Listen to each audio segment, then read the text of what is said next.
I'd like to talk about tired, but not physical.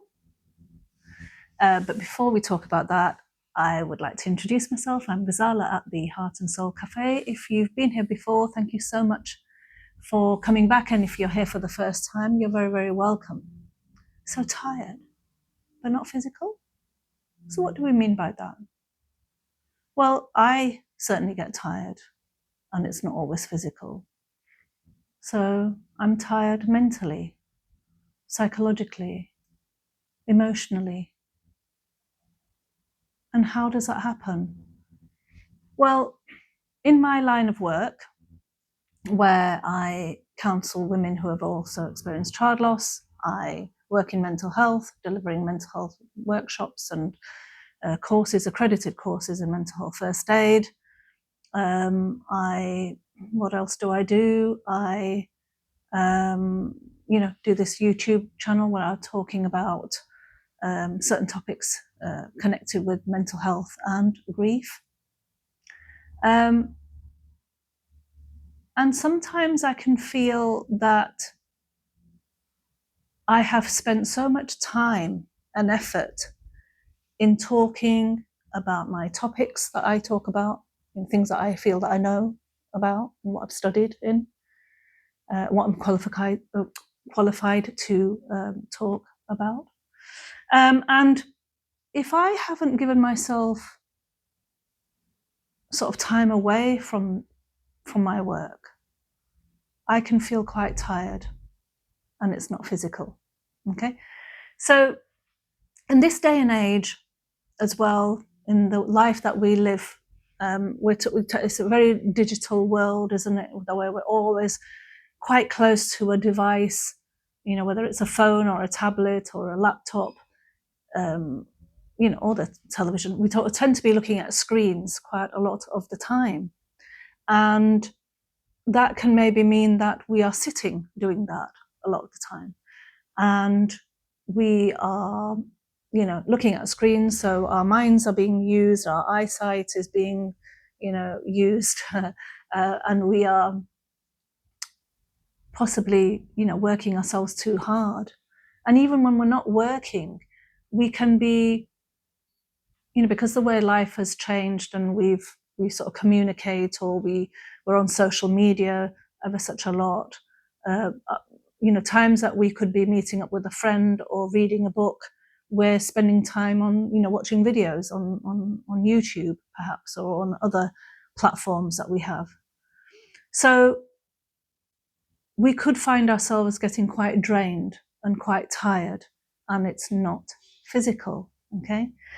So I wanted to make this video about this so that we acknowledge and we think about that. And it's quite important, isn't it, for us to get physical exercise. And if we're sat at a desk working, sometimes I'm working 8 hours, but that doesn't mean to say I'm sitting for those 8 hours. Obviously there's breaks, and I sort of walk around during the lunch break and, coffee breaks, tea breaks, etc. So I do walk around quite a lot then, but still, you are sat doing a lot of your work. And before COVID, I wasn't really doing any work online. It was all face-to-face work. All the mental health training was all face-to-face. There wasn't any remote, learning and delivering going on. So COVID put that into place, and now it's very hybrid work where, some of it is face-to-face and some of it is, online. So there's certain times in my life where I feel, yes, I am tired. I'm actually quite exhausted, and no, it's not physical. So I'm just spending so much time working. Either I'm working and I'm on a screen, all day delivering, and that might be a 2-day course. I'm doing that for 2 days.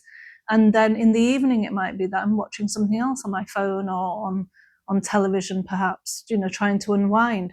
So I'm finding myself looking at screens quite a lot and using my, my brain's getting stimulated that way. And it's not always very, very good for us, is it? So I'm quite mindful about making sure that I get that physical exercise in too. That's quite important. It's something that we know that, don't we? That we all should be getting plenty of, physical exercise. We should be going outdoors and getting plenty of sunshine as well, with the vitamin D it gives us, and that lifts our mood.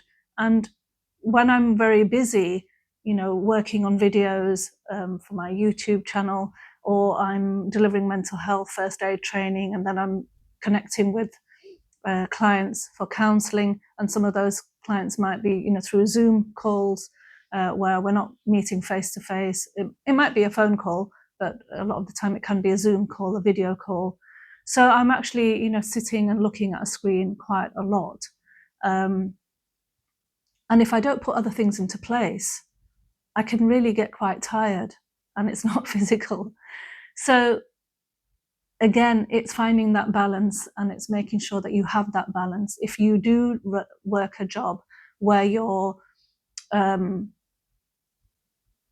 sitting at a screen, sitting at a desk, talking to people through your computer, and then you're, a lot of your work is, looking at a screen. You need to make sure that you spend time doing other things when you're not working. Something they say for your eyesight very much is that if you're spending a lot of time looking at a screen, you should spend some time looking into the distance somewhere and focusing on something that's at quite a distance, and that actually helps you with your short and long-sighted, issues that you might sort of find looking at a screen for too long, so that you can still focus on something that's actually quite far away. So while you're out having a walk, it might be a good idea to sort of look at something quite at a distance. So don't be looking at your screen while you're walking. Look into the distance and try and focus in on something that's at a distance. That will probably help with your eyesight. And when it comes to other things, make sure that you put other things into place to help you with your mental fatigue, if you like. So make sure that you've got social things happening where you can spend time with friends and talk about other things that are not work related, so that you can recharge those batteries. I need to do that. I need to find, for me very much, because I love to laugh, and it was something that I did a lot more of before losing my son. I feel that I have a sense of humor. I feel that, laughing in life is really, really important, and finding the funny side of things. And I still do that. It's not that I don't. I usually do see the funny side of things when I'm talking, when I'm delivering, especially when I'm delivering mental health. I still make sure that there's times where we can, have enjoyment within the process of learning, even though the topics that we're talking about can be very emotive. When we talk about depression and suicide and anxiety and bipolar and schizophrenia, perhaps psychosis. So all these topics can be, very emotive and can be triggering for some people. But at the same time, being in a room together and sharing time together and making a connection can be pleasant. And we need to find the funny side to things as well. And I think that is quite important. It helps us get through the day if we can have a few laughs.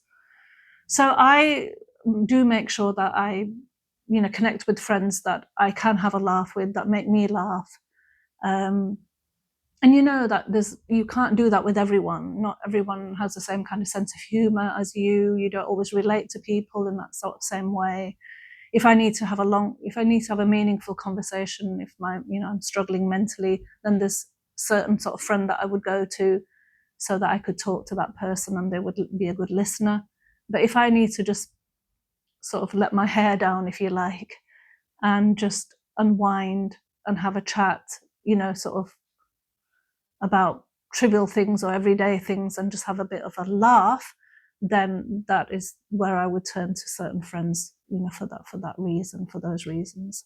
I think we need to all think about that.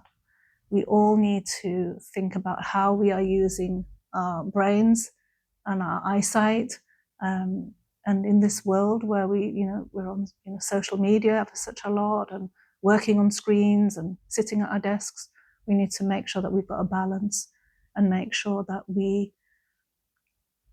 aren't just mentally tired, psychologically tired, emotionally tired.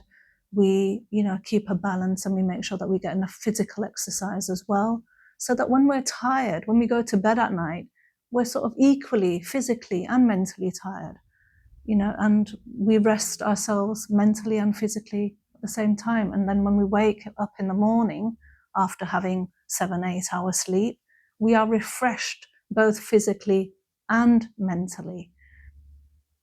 And that's really the purpose of this video, to make sure it's not just one thing that's getting tired or the other.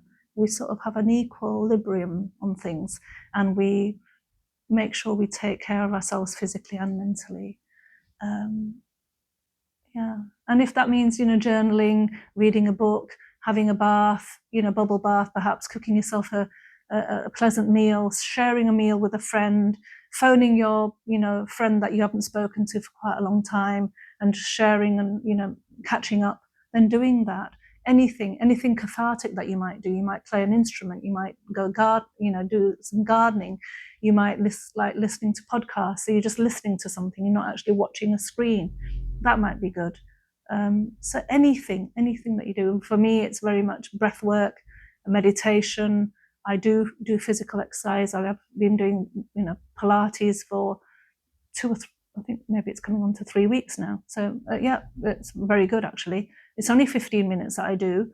And the reason why I'm only doing 15 minutes is because I don't want to stop doing it. I want to make sure that I keep doing it. So 15 minutes is about all I can manage at the moment, and it sort of keeps my concentration, and it keeps me, and I'm already feeling the benefits of it. So that's a good thing. That'll hopefully give me motivation to carry on.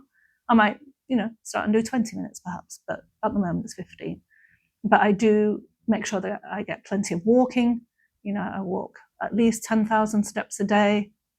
Why 10,000? Not really sure. Someone came up with 10,000 steps. And yeah, sometimes people do say, well, why is it 10,000? I find anything above 6,000 steps is good for me, but usually 10,000 steps means that I have, physically tired myself out enough to warrant a good night's sleep.